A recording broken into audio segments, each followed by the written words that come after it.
Good evening and welcome to Freedom is a Constant Struggle with your host Kidu Nyasha, and board hopping is Jackie Perez. I'm delighted to bring to you my very special guest all the way from Washington, D.C., Eleanor Goldfield of Act Out. And later on we're going to have Pierre Labosierre of Haiti join us so that he can give us an update on what's going on in Haiti. Eleanor Goldfield is the founder and host of Act Out, a grassroots activism show that airs on Free Speech TV, Dish Network, DirecTV, ROKU, Amazon Fire, and others. She's a creative activist, poet, singer, and writer. Originally from Sweden, Eleanor lives in Washington and travels frequently for actions, performances, speeches, and trainings. Her spoken word performances blend visual projections and politically charged poetry. She's currently promoting her book of poems and activist artist's work, A Paradigm Lost, released in 2017 via Styx Forlag in Sweden. I hope I didn't butcher it. She'll be at Adobe Books, 3130 24th Street in San Francisco on Saturday, coming up October 7th, from 5 to 6:30 p.m. with a spoken word performance and book signing. Eleanor was also the co-founder and singer of Rooftop Revolutionaries, a political rock band born from the fight against capitalism and all the evils that stem from it. Besides speaking and performing, Eleanor Goldfield assists in local organizing and activist training. Welcome. Thank you Eleanor, so much for having me. Good to have you here live in the studio. I'm very excited to be here. Yes. And Eleanor, tell us a little about yourself first. You were born in Sweden, and I was actually born in the U.S. Oh. I just went back and forth a lot growing up. I have a lot of frequent flyer miles. My mom is Swedish, and my father is first-generation Jewish-Russian immigrant. So I grew up in between the two places, which I really think is why I'm so political, because I went from socialist Sweden between that and North Carolina, which is very much below the Mason-Dixon line in mentality and geographically. well, of course, you know, you made me flash on Malcolm, and he said, don't talk about the Mason-Dixon line if you're south of the Canadian border. True. But But I know what you mean. I think as we were talking about yesterday, there's covert and there's overt, and the South has always been very, very overt, covert. which Yes. I guess it depends on how you like it. You know, some people prefer to just have it out in the open as opposed to trying to hide it behind some sort of well-meaning liberal facade. For real. So anyway, talk about how you came about founding Act Out. Well, I've worked as a citizen journalist for quite some time. I did freelance writing for several outlets, particularly around the beginning of Occupy. I've been an activist for about 15 years, so half my life. But when Occupy, I think, as a lot of people can say, that when Occupy came about, they felt really engaged to do more and really collaborate with people on a new level. So I started writing more for alternative outlets at that time, and one of them being Occupy.com. And then when things started to taper with Occupy, I continued to work for them and with them, and then I pitched them the show idea, because what I really felt was lacking as an activist was a place for people to go to learn about how to get involved. Because I think that there's a gap between people knowing what's going on and then knowing what to do about it. Right. And if people can't bridge that chasm, then they will just remain not activated. So I felt that one of the things that alternative media needed to do was activate these people. So that's hence the name Act Out. It was a way to highlight what people are doing in various movements and then show them how they can get involved. Well, we have one of your projects available for people to take note of, and this is a good time to go to it. Okay? With Jackie's help. And I know I can't translate it all via video and pictures, but I did my best to try. From the streets of DC, the March for Black Women and the March for Racial Justice. Take a look. We must fight for freedom! We must fight for freedom! We must fight for justice! We must fight for justice! It will take all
Right. Thank you, Jackie. And talk about that. You filmed that. I did, yeah. Well, I tell you, when I saw it, I was thrilled because I hadn't seen it. So. Yeah, I mean, I think this is one of the problems, and one of the things that alternative media does really well is highlight things like this march. And I caught myself, you know, I'm oftentimes a cynic about things, and I oftentimes feel that permitted marches don't do anything. You know, they get their permits and they march in sort of an echo chamber and don't get anything done. But in particular, this march, because it was organized of, for, and by the people that it was talking about, and because it blended emotions and it blended issues, it made connections, and there was such a powerful feeling of joy and a celebration of life, not just a commemoration of those who have been killed by the system. So it completely, I mean, as a cynic, it completely made me like almost cry myself, because I realized that, wow, this is about engaging people who haven't heard about this. It's about raising awareness, but also for the people who are already woke, who are already in the movement. Right. This is almost like therapy, to come together with people in the street, to dance, to sing, to know that you have people, brothers and sisters, in the fight. And that was really powerful to me, and it really made me deconstruct how I feel about these kind of events and marches. Right. I used to go to marches and rallies on almost regularly because I could. I can't anymore, but they most of them recharged my batteries. Yeah. Really. Yeah. Because it is the camaraderie and the spirit of the people, the energy that infuses you, you know, and makes you want to keep on keeping on and keep on struggling. Yeah, and this one in particular did that. And I think one of the main reasons, again, is because it was organized by those local communities in DC. It wasn't some far-off NGO that was saying, like, oh, let's bring in the indigenous people as the token indigenous people, and then let's do that. It wasn't lifeless or soulless. It was all of these people marching through their own neighborhoods, marching with their neighbors, and you really felt that local connection there. Wonderful, wonderful. Yeah. Well, the other thing that you, and in fact, the other part of this video deals with the hurricane disasters, I think. So let's talk about that. You've been, you know, busy with learning about climate change and. Yeah, I mean, I think that what the hurricanes highlight, not only the impending climate change, and that we're already living it. Right. You know, the time has It's passed not when a we Chinese can stop hoax. it. Exactly. And the time has passed where we can stop climate change. Now we just have to try and work on mitigating it and strengthening our communities. And a part of that is the community disaster relief, the volunteers. I mean, one of the images that I used in the show was an image of a woman on a giant inflatable rubber ducky in the floodwaters of Houston, paddling out there to deliver supplies and get to people because FEMA wasn't doing anything. Red Cross was turning away doctors in Houston. And my friend said that, and I interviewed a good friend of mine who's working as a volunteer who has a long history of disaster relief volunteering, and he said that when they were going into Florida, they literally had to, because there was a highway stop, there was a patrol stop, and they just got into their boats in the water and went around them because they were stopping people asking, well, what do you want here? What are you doing here? And it's like, what are you doing here? No, why aren't you out helping people? Why are you here stopping me asking what I'm doing? I'm trying to get to people. And so they just got into their boats and went around them. And he was like, that was a perfect example of how the government gets in the way of actually helping people by saying that they have to, you know, vet these volunteer organizations. No, in a disaster, you get people the help they need by any means necessary. And the government is putting up ridiculous blockades, bureaucratic blockades to volunteer aid organizations that are trying to get people help. You know, the Jones Act is another example that was lifted, but only for 10 days. The Jones Act being an act that only allows American ships to get to Puerto Rico, so no foreign aid can get to Puerto Rico. Right.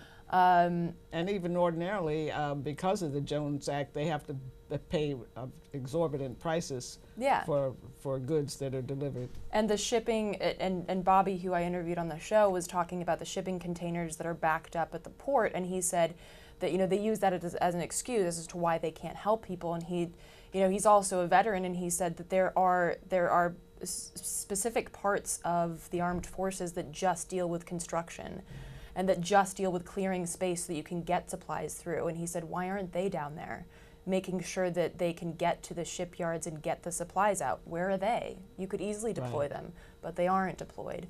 And this is just another example, as we've seen, you know, many times. We saw it with Katrina, that the poor, Black, immigrants, people of color, no one cares to mobilize on their behalf. The empire, the state does not care to mobilize on their behalf. Well, you know, it's just incredible that, got a new name, the Orange Nightmare. Herman Bell, I got a letter from Herman Bell, who they just brutalized and locked up and threw in lockup, and he's a political prisoner, as you may well know, who's just an incredible brother. He's earned 2 degrees behind the walls in 40 years he's been there. And he just got brutalized badly, and he wrote me a letter, and he said he heard someone call the number 45, I won't say his name because I don't want to advertise his brand, the Orange Nightmare. So, but then I totally lost my train of thought. So. Yeah, but I mean, the volunteer disaster relief is a great example of mutual aid and the community efforts. I know what I just remembered. The Orange Nightmare was throwing paper towels at the people. Unbelievable. Rolls of paper, throwing them at people. How insulting. How disgusting. Yeah, well, it was just a PR. It was just a publicity stunt for him. I know, but it was so insulting and degrading to the, you know, just so nasty to do that to people who need food and water, and you're going to throw paper towels at them. But this also goes back to the idea of overt versus covert. You know, there were around Sandy, there were pictures of Obama hugging people after the hurricane, Bush doing the same thing after Katrina, and yet people were left to fend for themselves. Of course. So there's the picture, you know, it's like Trudeau hugging immigrant children.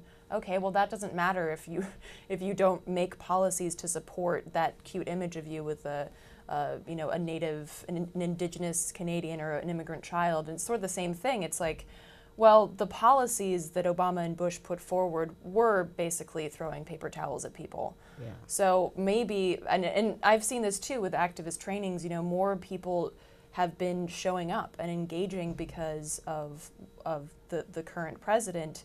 Whereas, you know, you mentioned, I think when we spoke a while back, was that if Hillary had won, a lot of people would have just gone back to bed and been like, oh, yeah. Great, well, we have a female president, she'll figure it out, she's a Democrat, we're good. But in reality, a lot of the policies would have been the same. You know, the empire would not have been curtailed under her watch. So. Right, at least people are woke. And a lot of people are getting their stuff together to really take care of business now. Yeah. You see a lot of people stepping to the plate that you never would have thought would become active, you know, or stand up, you know. And what I want to ask you about the latest massacre. 58 people were killed, 59 including the quote-unquote gunman. Your thoughts? I mean, here's the thing. I don't think corporate media ever tells us the true story. I think the problem, however, is also that there's so much that proliferates on the internet after these occurrences, and I call it terror porn. People come out of the woodwork to partake in this terror porn and to push forward, whether it be that he was working for ISIS or Antifa, or that there were 14 gunmen and a badger with a missile launcher. Like, there's so many different opinions, and yet the facts are buried under all of these differing opinions. So at the moment, I can't speak to what I consider to be fact because I'm still digging, and it's really hard to dig through what the corporate media is saying, and then all of these conspiracy theorists. And I mean, I think after one of these events, I think one of the things that I posted soon after was an Onion headline that's been revived many times, which is there's just no way to prevent it, says the only country where this happens. And it's true. I mean, we're the only country that has this problem, and yet we're always like, I don't know why this keeps happening. And I think that it's a problem that we just don't want to address. And the two primary reasons that I see that is that A, our government is owned by corporate interests, and the gun lobby is a very significant one of those. There's a great documentary, I can't remember the name of it. It has a really good name, but it's basically about the NRA and how they, and different gun companies, how they own political interests. They and how own Congress. Right, exactly. So I think that's one of the problems, and then I do think another problem is that, and I actually read a Black Agenda report actually sent out an email about this, and basically saying that, you know, we've created a society that oppresses across the board, but tells white men in particular that they are entitled to a lot, and that if they don't get it, they can always shoot people or they can look at black people or immigrants or women and say it's your fault that I'm not getting what I want. And so our society really cultivates this this mentality that is pervasive through white vigilante violence. And I think that's another problem, is that we're not looking at this like an epidemic. We always call it the lone wolf, which is embarrassing for wolves, I think. But we always make it sound like, oh, he was just some weird guy, when in reality, white vigilante violence has a rich history in this country. And I think that's really a part of the programming that happens in our, you know, white supremacist patriarchal society. Yeah, you know, if he weren't white, he certainly would have been called a terrorist. And a thug, a terrorist, yeah. Yeah, and at the same time, I can't help but think that, oh, Pierre is here, and I just saw, but he'll come back. Now I really lost my train of thought. But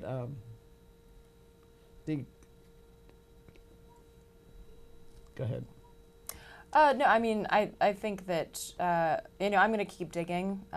It's part of my job. I'm going to keep digging for facts and information as to what happened. But I think at the end of the day, it's, I mean, I'd also like to point out that it's not the deadliest massacre in U.S. history. It's the deadliest massacre in modern history. Of course. But, I mean, Wounded Knee far outshines it. Right. And I'm sure there were others. Yeah, of course. I mean, there are instances of strike, you know, workers going on strike. Yeah, I got my thought back, and that was that we're living in a culture of violence also. And the violence is all over the TV, all over through the movies. You have the collusion with the FBI, the intelligence agencies in Hollywood, to produce these movies that really brainwash people. You know, with, you know, this culture of violence. You know, the videos and the not videos. What do you call those things? I don't know. Video games. Video games, yeah. Because I've never played a video game, but everything I've heard and read tells me that they're just unbelievably violent. And it permeates all society. I mean, you know, you can't go to a ball game anymore without getting jets flying overhead, or a veteran of the game, and glorifying fighting for your country. Right, and, everything's militarized. Everything is militarized, and I think that you can't possibly, and I've talked to, you know, veterans who are with Iraq Veterans Against a War, for example, and Vince Emanuel being one that I recently spoke to, and he said that the culture of violence is glorified across the spectrum. You know, the so-called left, the anti-war left, has really become much diminished, because there's something about even the left that loves seeing, oh, the bombs and through the sky and the American flag being raised, and there is some sort of sick fascination with with war and going to war for the empire, regardless of the reasons. I know. We've got a lot of work to do Yeah. to change the mindset. It's just really bad. So, but the other thing that I can't help but think was, you know, here's a guy who, the latest reports that I've heard is he planned this meticulously. He has no criminal background. He has no mental health problems. We're told, as if you're normal to do this. This is normal. But I can't help but think that this could be a thing where the powers that be are getting ready to escalate the police state behind this, and that this could be one of their false flag operations. I wouldn't rule it out, because they do things like this to change laws that they couldn't pass before, or to dramatically increase police presence and surveillance. And we're definitely living in a police state today. Yeah, like you mentioned the George Jackson quote yesterday. Right, yeah. George said the police state isn't coming, it's here, glaring and threatening. Well, that was 40 years ago. And I think what he was really saying was it's here for the black and brown communities, and it was. But now it's here, period. It's here across the board, you know. And I think that's something that that is also in Matt Taibbi's book, The Divide. He talks a lot about the police state in regards to black and brown communities, but there's also a story that has to do with a young white kid. You know, he's like rolling a cigarette, and before he knows it, he's getting beat by plainclothes policemen, and it gets thrown in the back of the van, and it's this ongoing nightmare. But I think that story, and he basically couches it this way, that story is just an example of how it's not just about the color anymore. The police state is permeating through all colors, all classes, all religion. And I mean, right now I'm also facing some legal issues because of what I did with the J20 actions, and I'm very white. J20? Sorry, the inauguration protests. And there are protesters that are facing, 80 years in prison for inciting riot, for just being at a protest. Oh, I heard about that. When they were, wow. And I mean, that's a lot of so those that was people. in January. Yeah, and that's ongoing. And I just got dragged into not facing 80 years in prison, but I'm being dragged into it as well. So this is the police state, and the injustice system behind it it's growing, and it's scary. Right. I'm going to welcome Pierre. Come on in, Pierre. And Pierre Labosierre, we're live. You're on TV. Oh. Yeah, I decided not to do the segment because you were there outside the door, and it's distracting for me to see you, so I might as well just bring you on in. Oh, okay. Pierre Labosierre, meet Eleanor Hello. Goldfield. Very pleased to meet you. Yes, I backed out, and he's with the Haiti Action Committee. Great. And I'll just go ahead and introduce him, and we'll hang out together. Okay. All right. Sounds great. So let me get this bio. Well, I don't need to read a bio for Pierre. Pierre and I go way back. Pierre Labosierre is the co-founder of the Haiti Action Committee. He's from Haiti. He's been in the country since 1971, I believe. Is that 70. right? And 1970. I was close. Yeah, very close. and he's been very, very active in behalf of Haiti, because Haiti is still, would you say, a neo-colony of the U.S. and is still being oppressed, and its politics being manipulated and controlled by the U.S. government. And Yes, indeed. yes, and you've also been a strong supporter of former President Jean-Bertrand Aristide and Famille Lavalas, his political party. That's correct. Yeah. So I want to, Eleanor, maybe you could switch seats. Yes. And that might be a little easier. And then, no, just stay where you are, because we've got Do you need to hook him up with the mic? You got it already. Oh, you're already it's all there. set. Okay. Yes. So, okay. So let's go to the clip that we have. And Pierre, will you explain what this is? Yes, what it is that this happened in the city of Les Cayes. Les Cayes is the third largest city in Haiti, and this happened on Monday. There was a demonstration in Les Cayes, and the police fired tear gas into targeted school children, fired tear gas, and a number of the children were overcome with that. So the community was outraged, and to see those big guys with big guns and their gas and targeting children, so the community started throwing rocks at them, pelting them with rocks. And that's what you are seeing here in that short clip.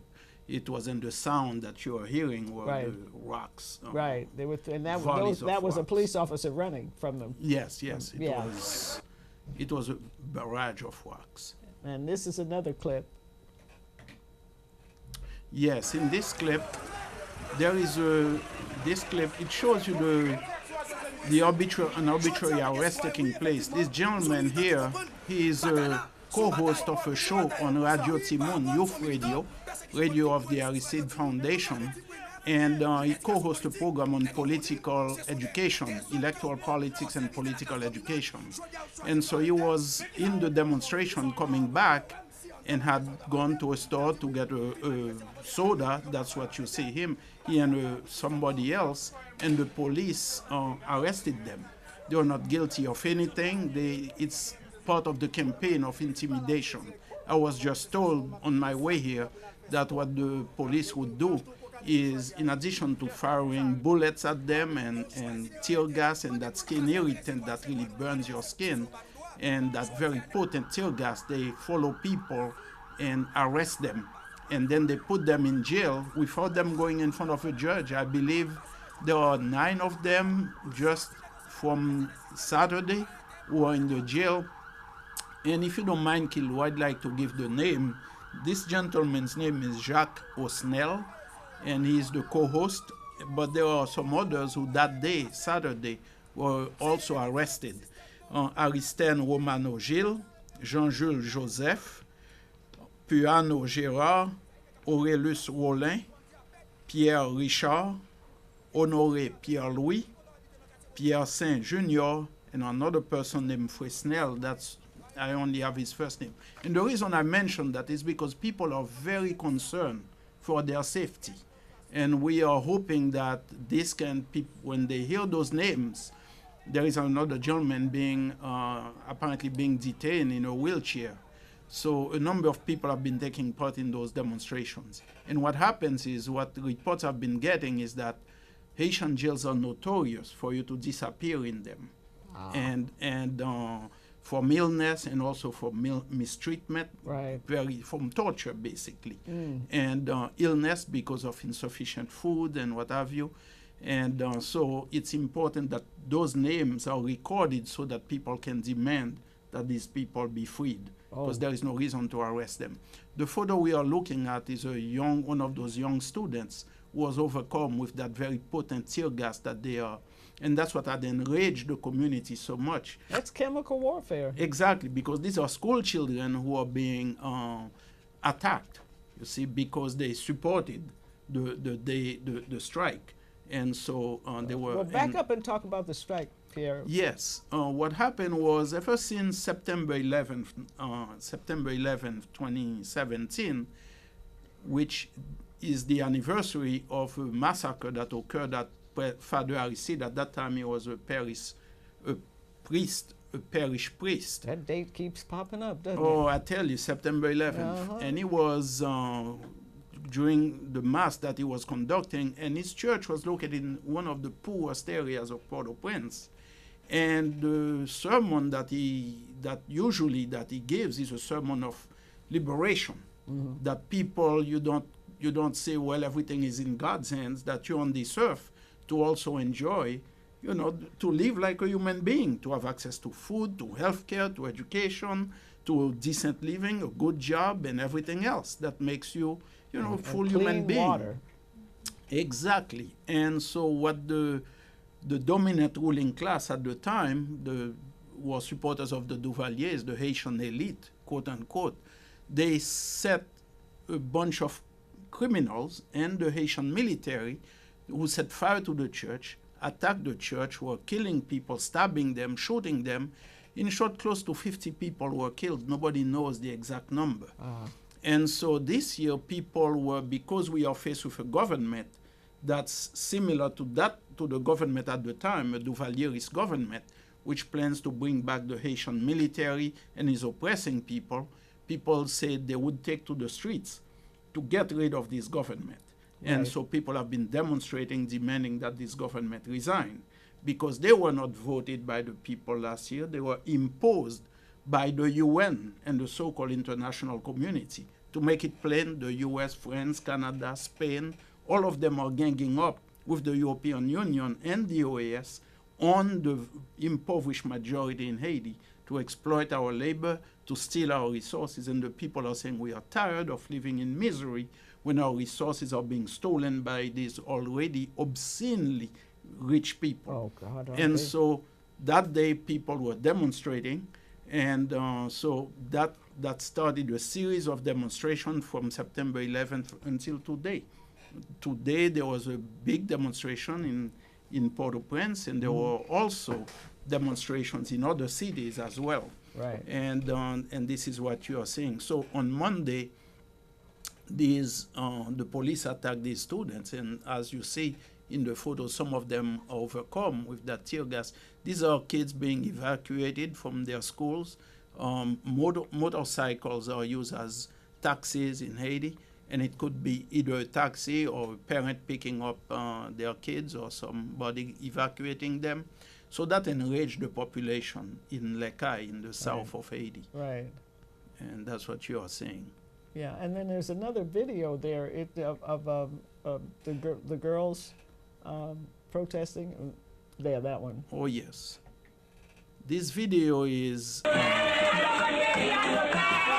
shows you the determination of the people. They said, we are tired of it. We can't take it anymore. Jovenel, the president, the imposed president. We don't consider him the president. Moïse. Jovenel Moïse, and he was imposed in the fraudulent elections about 7 months ago. And the people are demanding that he resign. So what you are seeing here, that was a demonstration on September 25th, 2017. On that day, there was supposed to be a nationwide general strike. But then one of the tactics of the UN occupation and the occupation government headed by Jovenel Moïse, what they do is they, according to various reports from grassroots organizations, they have been bribing some of the union leaders. Oh. And so they go, especially transportation workers, so they go on the radio and start talking about, well, there is no more strike, and the fraudulent president, he promised to lift this, creating all kinds of confusion. Right. You see, it was a people's strike. And then these so-called leaders are being parachuted at the head of it, like they endorse it and everything. And as it comes to the day of the strike, then they say, well, there is no more strike. So they are made-up leaders. Malcolm X described that process. Misleaders. They are promoted by the elite-dominated media in Haiti. Government-appointed leaders. Exactly. And then they sound very militant, and people think, yeah, oh, they're on our side. But then 2 days before, they start saying, well, you know, we negotiated. Nobody sent them to negotiate. So what happened on that day, people said, forget you. This is our fight, you know. We are not marching by your orders. You sellouts. And so you see those young people taking to the streets, and they are saying, you know, whether you are there with us or not, we are taking to the streets, and we are demanding that this occupation and fascist president, corrupt president, that he resign from office. Right. And Eleanor, feel free to ask any questions you might have of Pierre. Oh, well, I want to have him on my show, so I've already got like a long list of questions, but I don't want to step in on your show. No, it's fine. Let's have a This is just conversation. fine for you to feel free. But just because I'm a video nerd, you should move this way so you're more in the center, since I've already had my time in the Oh, center no, of the that's screen. okay. Glad to share the spotlight with you. So, what we are facing now is really all over the country, be cities and towns in the north. One of the places that has risen up against this fraudulent president, this corrupt president, who, by the way, I don't use those terms loosely. He is a man who's been charged by a number of government agencies that are watchdogs against corruption, because he had about 14 bank accounts that couldn't be accounted for. The money that was coming in and out was huge, and there was no accounting for it, where it came from. Originally, he had an auto parts business, Right. and some other business that claimed to have, he was a banana plantation. But you see, banana plantation owner. Ooh. But then there was only a 20-foot container of banana that went to Germany. That was it. Wow. No more. Huge tracts of lands that the peasants were expropriated. They forced the peasants of their lands to give those lands to this guy, supposedly to have a big banana plantation. Only a 20-foot container went, nothing else. And the people who pushed this were the major corporate media outside of Haiti, the elite-dominated media, and that's how they imposed this guy. Nobody in Haiti voted. I shouldn't say nobody, but very few people in Haiti voted for, and there was not even a vote. For It was Moise. all numbers that were made up, and on election day, not even his supporters. You couldn't find supporters of Talk his. about only the a candidate handful. who the people wanted. Well, the candidate who the people wanted is the Famille Lavalas candidate, Dr. Maryse Narcisse. Narcisse. What a She- beautiful lady. Oh, she was in Wonderful the Bay Area woman. in Yes, April. I got to meet her. In April, and she was there, and there was quite a community outpouring of support Right. in solidarity with Haiti, in solidarity with her, in solidarity with President And she's a Aristide. medical doctor. She's a medical doctor, and from her youth, she was very active in the movement to overthrow Duvalier, and also to continue to struggle so that the Haitian people, it's not a matter of just overthrowing a dictator. It's a matter of building a new Haiti, where our young people no longer have to flee the country. No longer, right now you have many young Haitians who flee to the Dominican Republic, come to the US, they go to Canada. So many have gone to Brazil, to Chile, but it's not that many of them are complaining that they are not finding the Shangri-La that they were being told they would find there. Right. You see, in Brazil particularly, the ruling elite in Brazil wanted their cheap labor so they could build the Olympic Stadium. Right. So right after that was done, then they were undesirable to be kicked out. Yeah, and from what I understand, that many of them have made their way up to the States, and now they're about to be deported behind all this draconian deportation that the Orange Terror is doing. That's correct. And also we have, there is a number of them, of our brothers and sisters who have crossed. I talked to two of them. When I was in April, I was on the border, and through the fence, I was able to talk to two of the Haitians. Yeah, I remember you telling me. What made it there, and they described to me a journey that's harrowing. I mean, from Brazil all the way up to Tijuana. They told me they had to leave behind some people who died on the way. It was exhausting, and people got sick. Others were, I mean, it's just horrible Life-threatening. what they went through. Yeah. And but now you're hearing from young people inside Haiti, we know what awaits us when our parents take all of these resources to buy us a ticket to go to these countries. We know we won't find any milk and honey there. Right. So we need to stay home and fight and rebuild Haiti in the Right. shape that we want, so Right. that There's we no can have escaping. a decent. There is no There's escaping. no place to run and no place to hide. Precisely. And I need to mention something else, Kilu. The whole idea why the United Nations and the European Union, France, the US, Canada, heading that whole coalition, why they wanted to impose this right-wing, ultra-right-wing president. It's because there is a whole series of measures, fiscal policies that they are imposing on the people of Haiti. Right now, the taxes that they are imposing on people are such that it will cost about $40 to get a voting card, a card so that you can vote. Are you kidding me? I'm not kidding. This is what's happening. Oh my People God. are enraged about this. They Well, are that's going to basically saying don't vote. exactly. And people in Haiti, what they get? It's 350 goods per day for a 10-hour day now. That's before taxes. They have increased the taxes they'll be taking off people as well. So people are going to be forced to pay close to 10,000 goods. 10,000 goods, I should have done the math. You divide that into 60 for people who are quick with their math, and that will give you the amount of dollars. That's a substantial amount of money for people who are only making 350 goods per day. 350 goods is the equivalent of about maybe $4 for $4 a day. US dollars per That- day yeah. for a 10-hour work day. So people will have to pay this kind of money to get a birth certificate for their children. Oh my In God. addition to that, there is also, those are some of the ones that are the most egregious. People will also be, if you own a piece of land, you have to pay the equivalent of about between 30 to 40 cents per meter square. Okay? So meter square of land is 30 to 40, now we are talking US cents, okay, which is 25 goods.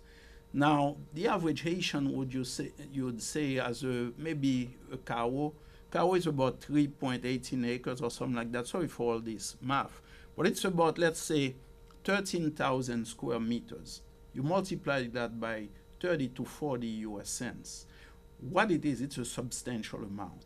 If you cannot pay that tax on your property, whether you use it, whether you live in it or not, then the government can seize that property. Oh my goodness. And guess what? This is a way to take people's land away from them. Of course. And to give it to the rich, to the obscenely rich, who will be grabbing that land and enjoying and kicking the people of Haiti out of their land.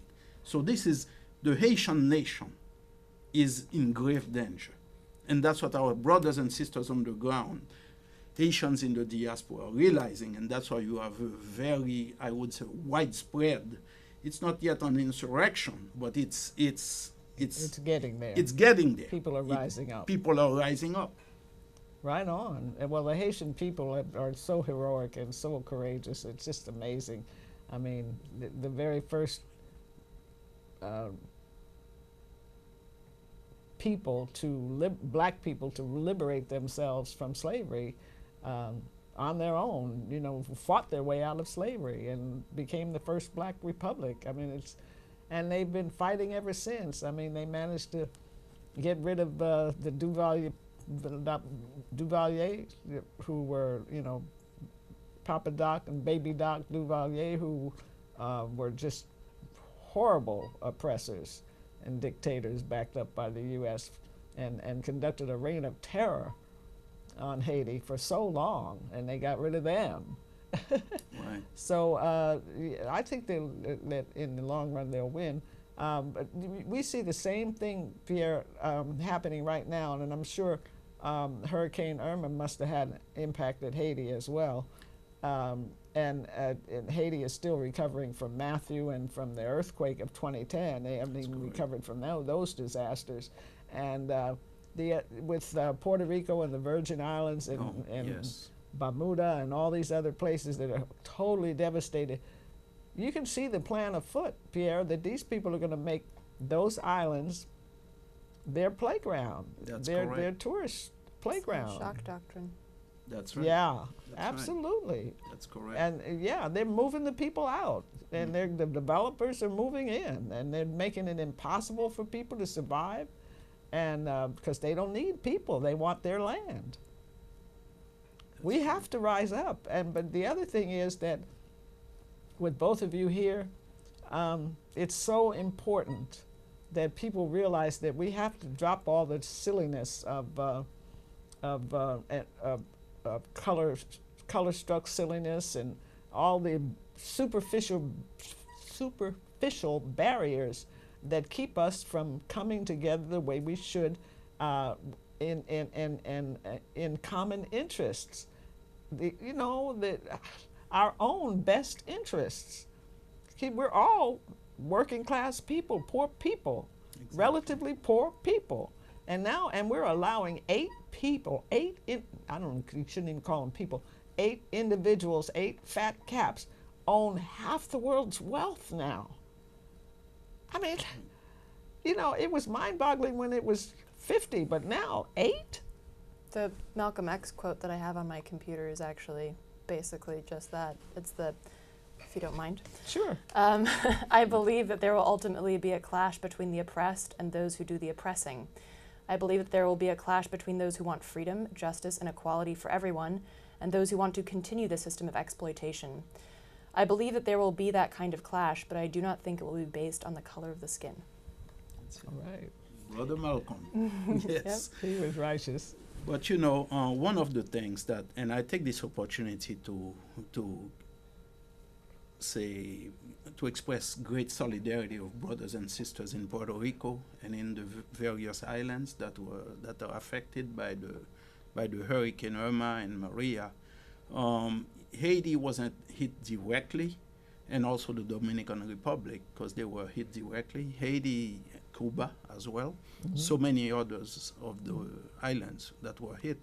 Haiti wasn't hit directly, but part of the edge of the hurricane hit the northern part where it caused, and the environment is so vulnerable that it caused massive flooding. Many people lost their crops, a number of houses destroyed. So it created quite a bit of havoc in the northern part that was spared last year from Hurricane Matthew.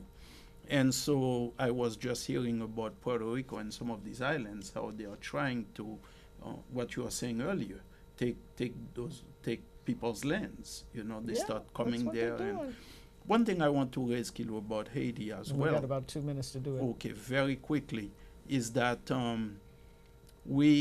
there is a lot of repression going on with the Haitian police. They are using it to replace the army that was disbanded by President Aristide. We are supporting our brothers and sisters on the ground who are affected, and people can contact HaitiSolidarity.net, our website, and also we have the Haiti Emergency Relief Fund. Haiti Emergency Relief. HERF. HERF, HaitiEmergencyRelief.org. All right. And we help and our that's brothers the and sisters. best place to send funds. And please don't ever send anything to the damn Red Cross. Oh yes, no. We know what they did in Haiti. Katrina, billions for the earthquake, and they built six houses with $1 billion or something. Unbelievable crooks. Laughing to keep from crying. Yes. Yeah. The other thing is that be careful of who you send money to for Puerto Rico. Also, I got a couple of. I meant to bring them and I forgot them, but I know. I just don't have the time to find them. There are a few links from my show this past week that have donations that will go directly to the Puerto Rico. Right. Mm-hmm. Yeah. But so I want to thank Eleanor Goldfield of Act Out for being my guest, and Pierre Labosierre of the Haiti Action Committee. Thank you both for being my guests here. Thank Jackie Perez for board hopping. Thank you, viewers, for tuning in to Freedom is a Constant Struggle. And all power to the people, free all political prisoners. We're out. Thank you.